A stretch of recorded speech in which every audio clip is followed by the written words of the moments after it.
Tash, thank you very much for joining me in the studio for the Security Space podcast. A different studio for people that might not know. We're down in London today. So what we're discussing today is another part of the series about security in the startup landscape. So, Tash, please could you give the audience a little bit of a background to yourself, if that's okay? Yeah, of course. So, my name's Tash. I'm CISO, Chief Information Security Officer for Zopa, which is a bank in the UK. I'm starting to delve into the world of things like current accounts and stuff like that. So it's quite, whilst the company itself is about 19 years old, it's still very startup-y. Okay. So, obviously we'll get into present day in a little bit, but please do just, where did it all start then?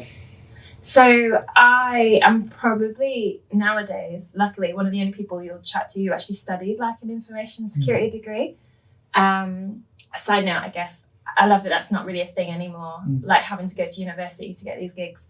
But yeah, I was the first one in my family to go to uni, the last one in my family to go to uni. So you're the anomaly then, are you? Yeah, exactly. Yeah, I'm like Council Estate, South Bristol, born and bred.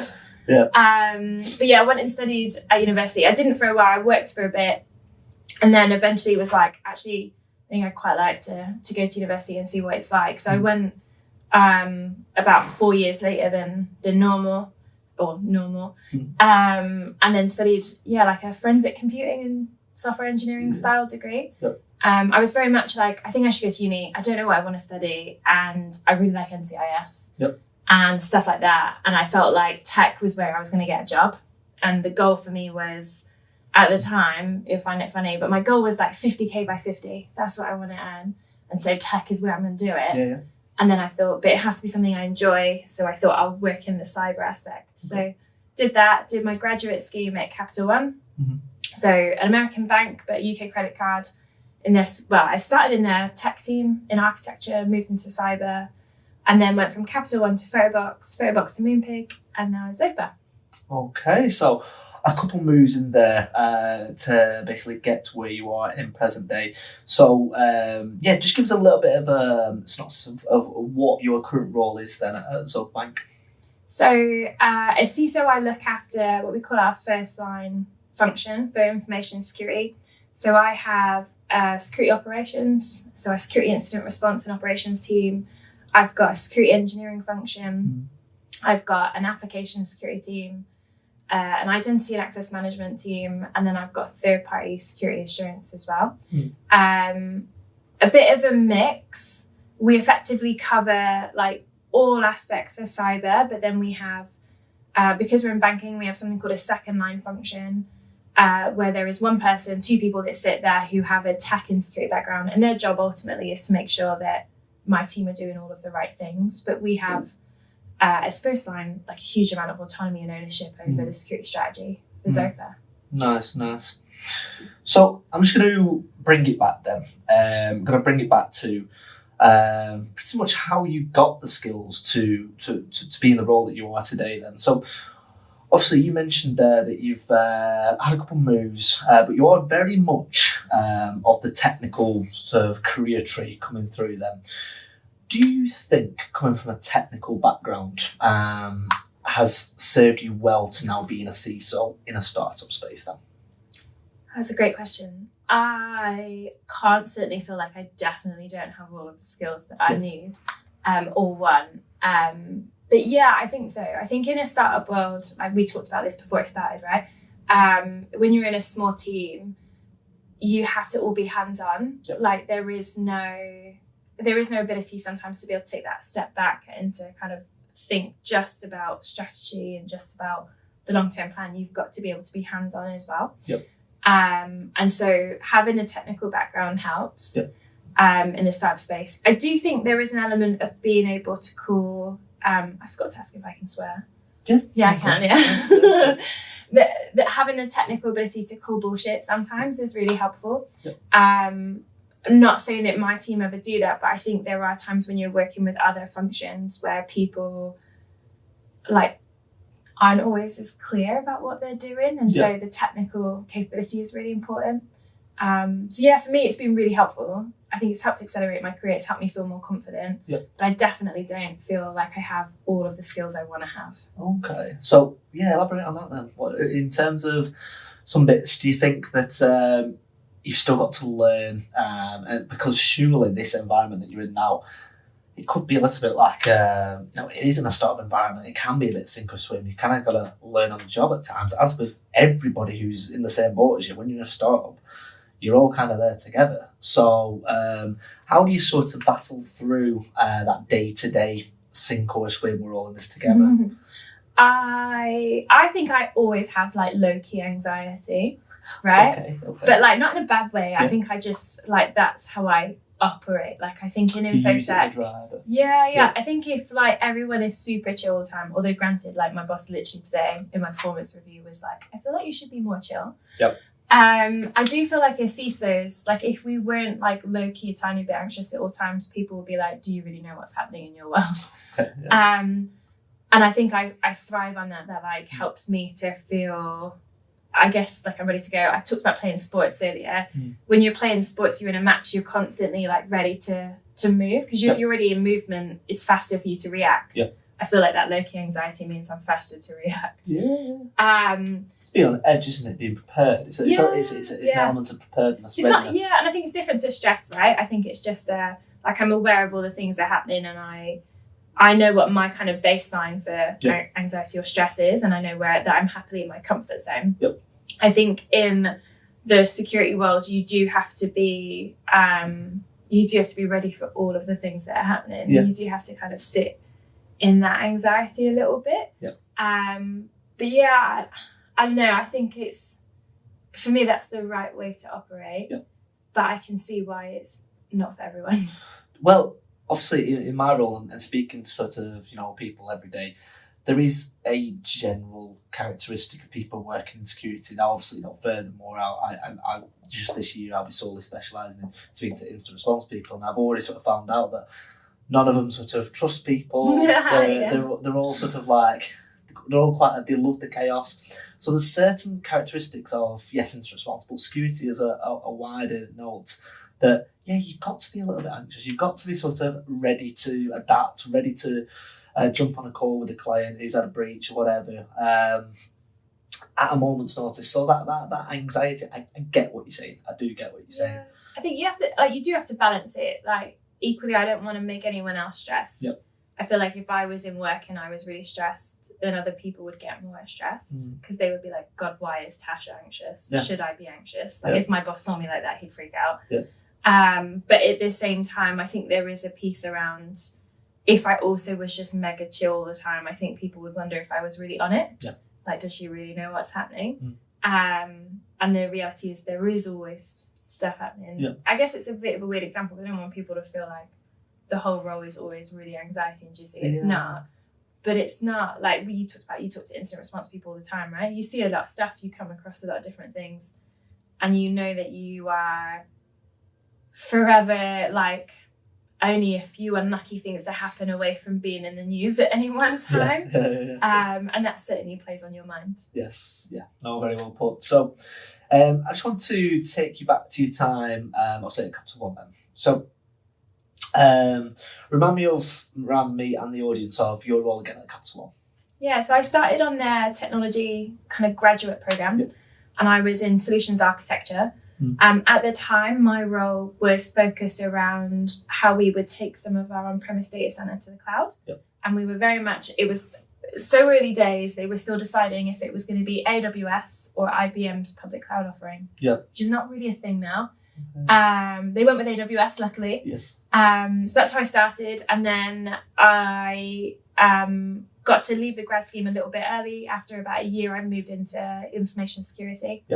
And did like security consultancy, which is a little bit like a mashup of security architecture, AppSec, and cloud security, where I partnered with engineering teams, gave advice on the stuff that they were doing, reviewed architectures, did a little bit of security testing, and ultimately helped teams to build the next, I guess, right thing. And I was there for about 5 years, did like a range of different things in the security side, mostly around that security consultancy, security architecture, did a lot of threat modeling, I loved it. I learned loads. Yeah. It was still quite early career there, and because it was so big, like we were part of the wider like US team. Yeah. And so the whole company, I think at the time was like 45,000 people or something ridiculous like that across the US and Canada and the UK. The InfoSec team was like 35, 40 people in the UK and like 300 worldwide. Things did move quite slowly and you were quite siloed. And so like I learned a lot, but when I compare to just like a year at Phobox, like the growth curve there was way steeper. Well, we'll get to Phobox in a second. But, so, sounds like a really interesting 5 years. And do you think working in an organisation in the financial sector of the magnitude of Capital One, do you think that does give you the sort of skills that you are taking into today, of the fact that you get that you're working with different forms of legislation, different forms of frameworks, the terminology that you might have been seeing in the wider business acumen that you pick up working in the FS sector. Do you think this has now come full circle and prepared you for this role, obviously with Zopa, or was there something else at play? Great question. I reflect on this a lot because when I was offered the role at Zopa, at first I said no because I didn't think I was like qualified enough for it. But the reality is, there's a lot of things that I came across at Capital One. They helped me a lot for a lot of my roles. But at Zopa, and I think sometimes you don't realise until you're in a specific moment and something comes up and you're like, oh yeah, I did look at that before. So, at Capital One, we covered a lot around PCI, PSD2, a lot of the open banking regulations, as well as then kind of generic requirements from the FCA and the PRA as well. So, there was a lot that helped. I think it's easy to forget, like specifically, like when you're going into a role, this skill or this thing I covered will be really helpful. Often you'll be in a moment and you'll be like, oh, I covered this before 8 years ago, but still. Okay. So let's go to Phobox / Moonpig then. So obviously that was, you've left after 5 years. You said that was still relatively early career. So describe a little bit about your time at Phobox and Moonpig then. Yeah, so I joined Phobox as a senior cloud security engineer. They had what they call a group security team. So Phobox had Phobox. And then they also owned a number of French, Spanish and German brands and Dutch brands, one of which was Moonpig. Now the security team there ultimately looked after Phobox and then did a little bit of ad hoc consultancy for all the others. And so I spent a lot of my time looking at the cloud security strategy again for Phobox and helping to think about how we handled the insanely large amount of photos and data that they had in their cloud environment, as well as factories, which was a new thing for me. Had never worked with factory tech before. And then about a year and a half, maybe a year into my time at Phobox, they did something called a demerger, which is like a conscious uncoupling or a breakup, like you mentioned, where some of the brands, two of the brands, a Dutch brand and then Moonpig, effectively were demerged from Phobox. It kind of made sense. All of the other brands were very much focused on like photos and like customization and products around photos, whereas you had Moonpig and the Dutch brand called Greets who were around gifting and cards. So they did a little conscious uncoupling, and those two brands went a separate way and had a different ownership structure. And as part of that, they split like the legal entity, tech. Now, during that whole time, Moonpig effectively continued to operate like a startup anyway, so it was completely separate. It was just the legal structure was the same. And when they did that split up, the Moonpig team had the choice of whether they, tried to take anyone from Phobox. They took like two people, I think, someone from a people team, like our HR team, and then me. So I joined them as the only member of the security team, which was wild. I went as head of product security, so like a jump up from senior cloud security. And the idea was I would look after all like AppSec, CloudSec stuff for them post demerger. Okay, so now it's like really getting obviously quite serious now. Obviously you've come into this role now. So did you this is getting more sort of off the technical stuff and more into the management stuff now, this question, but with this demerger, did you have to assist with that? Because obviously when it comes to this sort of level of role, mergers, acquisitions, IPOs, funding, were you involved in that sort of stuff? So the demerger stuff I didn't have to do too much for, which was really nice. The nice thing about the way that Moonpig had operated was it was already quite heavily separate from like a tech perspective anyway. And so there wasn't much to cover off from a cyber perspective. In terms of the split. Yep. Now there was a lot to do from like a maturity at Moonpig perspective, but the split itself, I was quite lucky not to have to do too much there. Okay, no problem, that's fine. So with that being said then, you had a blank canvas at Moonpig, but they were kind of already in the startup space as well. So obviously this blank canvas, it sounds delightful, it sounds great, it sounds like, cool, I've got a fresh blank piece of paper here, what can I do and build this great, amazing security team? Is it like that, or is it not as delightful as that? It's like, oh my god, like people like in literature, they can get like writer's block, can't they? And it's like, oh my god, like this is a blank piece of paper. What am I going to do here? I've not done this before. Where was your mindset? I think writer's block is a really nice way of phrasing it. I think you can get a bit like paralysed by indecision of like there's just so many different things I could do. I think about it a lot because I think we did a really good job there and I had a really great team. But I also think, what would I do differently if I did it again now? Yep. Retrospectively, loved it. Absolutely loved it. Would love to do something like that again where I go in and there's nothing and I have to choose like everything from scratch.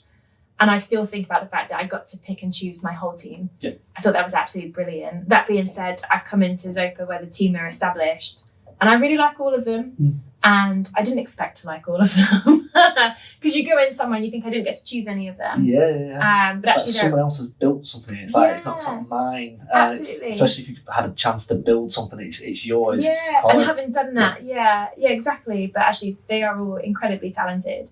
But yeah, Moonpig, I chose everything. I chose every supplier that we work with, and that meant that I knew it all really well. But yeah, right at the beginning, I spent a lot of time, too much time probably thinking about like what framework do I follow? What do I go after first? But it was like a weird start in. So like I came in as head of product security. That's what I was thinking about. What's my strategy for application security, cloud security, just security architecture in general, whilst also kind of chatting to teams about what they're doing. We had no CISO, so no one else in the security function. We were hiring for a CISO. And so I was also trying to keep the lights on at the same time. Yep. I joined just as they were starting the budget in for the next year. Yep. And I was like, I had never done a budgeting exercise before. It was all of a sudden being asked about CapEx and OpEx and like, how much do you want to spend next year? And I'm like, oh God, I have no idea. And like just trying to keep the lights on, ready for a CISO to land well and starting to hire like the first few kind of team members, so we wouldn't have to wait too long. So it was, there was an element of writer's block. There was also just like a lot of excitement, whilst also feeling like I can't get too close or spend too much time because it's not my baby. It will be the new CISO's baby. So it was like I really loved it, but it was like a weird vibe at the same time. Okay, so you mentioned something there that I just wanted to go back on. Like you said, you phrased it as in retrospect. I enjoyed it. So was it the case of why did you not like to say like love it? Was it the case of it was new to you, this environment? And you also mentioned something there about the you spent a bit too long sort of maybe picking the framework. Now I'm guessing in Zopa now that you've had that experience, you'll have learned from both of them in the sense of like, I've just got to get do it. It's all nice and stuff. Even in my line of work, you can plan all this lovely strategy, but you've just got to go and you've got to build the car whilst driving it, haven't you? Rather than just like doing it all in the garage. So them experiences from Moonpig / Phobox, have you took that into your role now and how is it different? Yeah, so I'll cover the retrospective bit first. So loved it retrospect. I still loved it at the time. I think it was just I hadn't done it before. And I also, it was a stretch, I think, to be that head of product security, and then it became a stretch. I ended up taking over the head of security role. We didn't hire a CISO in the end. And so doing all of that for the first time, I kind of thought I would have the CISO to kind of lean on. Now the CTO was brilliant lent on him a lot to kind of help me through it. But that like imposter syndrome, I think, influenced my ability to enjoy it in the moment. No, I just saw a lot of feedback the whole time I was doing it, and that really helped to feed the ego a little bit, and also kind of helped to keep me on track. And I learned a lot from the non-security leaders around me, which were brilliant.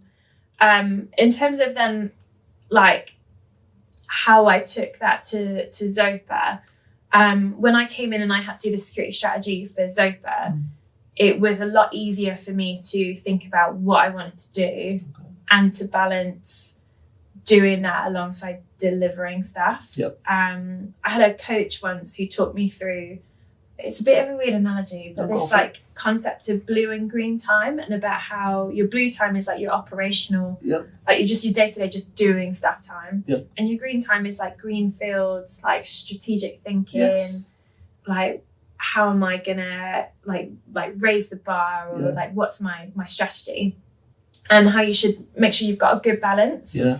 In InfoSec, and I imagine like it's like this in a lot of roles, it's not like a 50-50 or a set percentage balance. It's super volatile, right?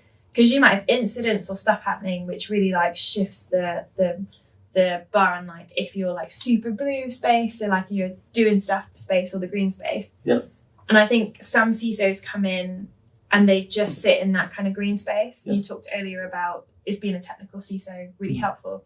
Like, yes, because I think especially when you're new into a business, for me, it was really important to demonstrate I could add value really quickly.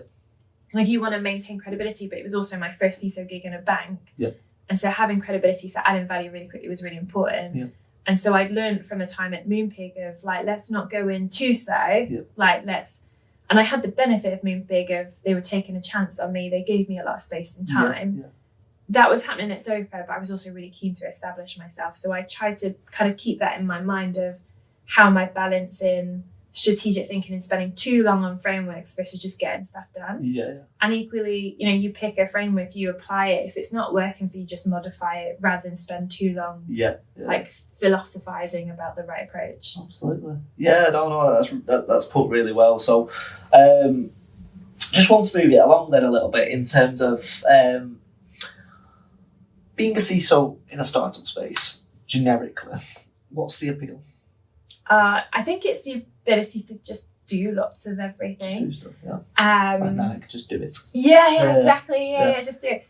I struggle a little bit now. Like Zopa's a similar age to what Moonpig was when I joined, but like far more mature because of the environment it operates in. Like it's highly regulated.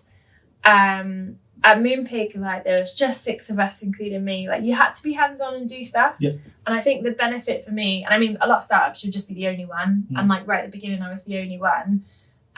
There is that like real appeal of like, hey, I can do all of the bits that I really love. And I can be involved in all the things. And I had like so much domain knowledge at Moonpig because I had to be involved in everything. And that helps you feel a lot of control. And so I think I enjoyed it for that. And again, I just developed so many different skills around incident response, around security analysis, so like using SIEM tooling all the way through to third-party assurance, risk management, like had to do all of those things and be really hands-on.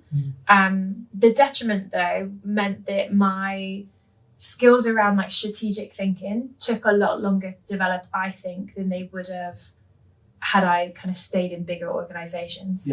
It makes perfect sense. And like say in my line of work, I often have to speak to people from the Big Four who have been they've got their first few years under the belt, they're trained, but they are very much a small cog in a very, very big machine, and they're ready to go to a smaller environment where they get that breadth of experience, they get to work on projects they wouldn't get to work on, which is it's very, very common in the industry. So I'm guessing it's just the same again, moving from an SME to a startup. You can see the parallels, isn't it? It makes perfect sense. So moving specifically to Zopa then, why did this bank need a CISO, and why not a security engineer or a security architect? Why did they need a CISO? Oh, that's a really interesting question. So I think ultimately came down to helping to improve this is my perspective, the presence of the security team internally within the business.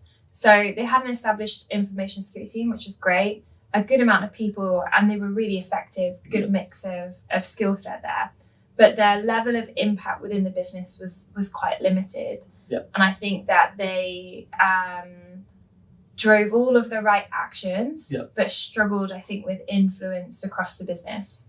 And by that, what I mean was like people knowing they existed, all the way through to people really being able to collaborate effectively. And so I think bringing in a CISO, they had a head of security before me who had left to go and join the old CTO from Zopa, a different company.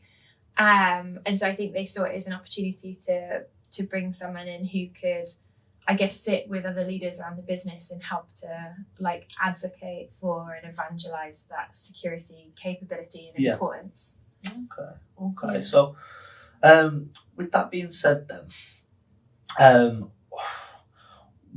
when did you know in yourself that you wanted to take that step and to basically step into an environment that you know is like a bit of the unknown, you've not done it before, and like what was your sort of thought process of joining a startup environment, basically?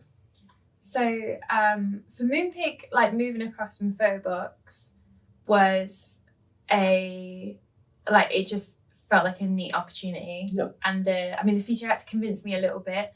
Because I was like, I'm not sure I'm the one you want here. Had to convince me a little bit, but I was like, it sounds like a neat opportunity. Going to Zopa, because it is like it's been around for a while, right? But it's still early on compared to say even a Starlin, Monzo, and especially like a HSBC.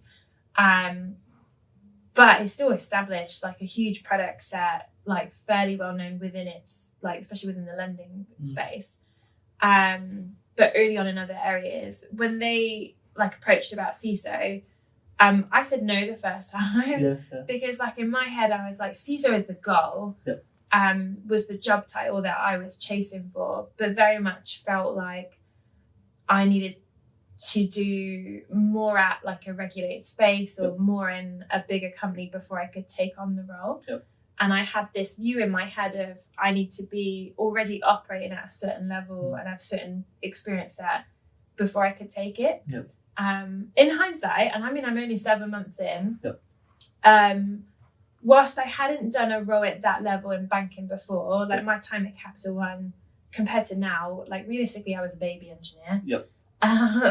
Compared to what I do now. But a lot of the problems that I came across in retail, so similar. And I was talking to someone about this today, like I think I was so worried that people have this perception of like, oh, there's this retail CISO who's going to come in and think they know banking. Well, the reality is that not many of the problems are banking specific. Like so many of them are technology specific or people. And so the principles and the skills that I learned in retail like applied massively. And so it's interesting that I was so quick to be like, no, I don't want the role. Had to be convinced again, and was really lucky that the hiring manager worked with me before and knew what I could do, and that they really pushed me to take it. But otherwise I would have been like, no, which is mad because in so many ways it's so similar to Moonpig. Well, that was pretty much going to be my next question. Like, what are the sort of similarities and differences between a retail space startup and a FS sector startup? So the challenges, like the technical challenges, they're approaching almost exactly the same. So building new services in the cloud, adopting things like containerization or serverless. So from a technology perspective, doing like security architecture, application security, cloud security, like exactly the same problems and patterns. Like how do they build PCI environments?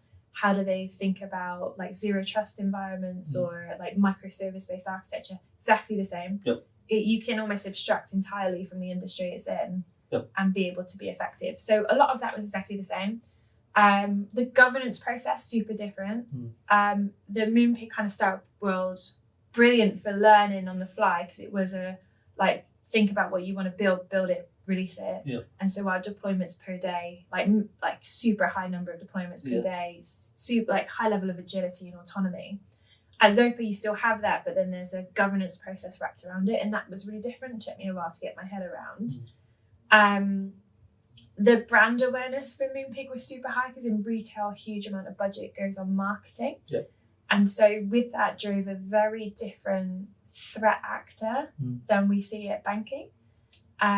Equally, like from a retail perspective, you get the threat actors who think, you've got payment cards, like quick, easy to use payment information, I'll go after that. And so you saw a lot of maybe low sophistication or medium sophistication organised crime groups going after you there because they'd be like, our retail, they won't have a great security team. Yeah. Luckily they were wrong. And they would like come at you, whereas in banking, quite often you see more advanced persistent threat groups targeting you, but it's like a lower volume. Yeah. And equally, we are still very much on that brand awareness journey. And so we don't see as much of those kind of lower level organised crime groups. Now, exactly like everyone else, we're being targeted all the time, every day, and be lying to say we weren't.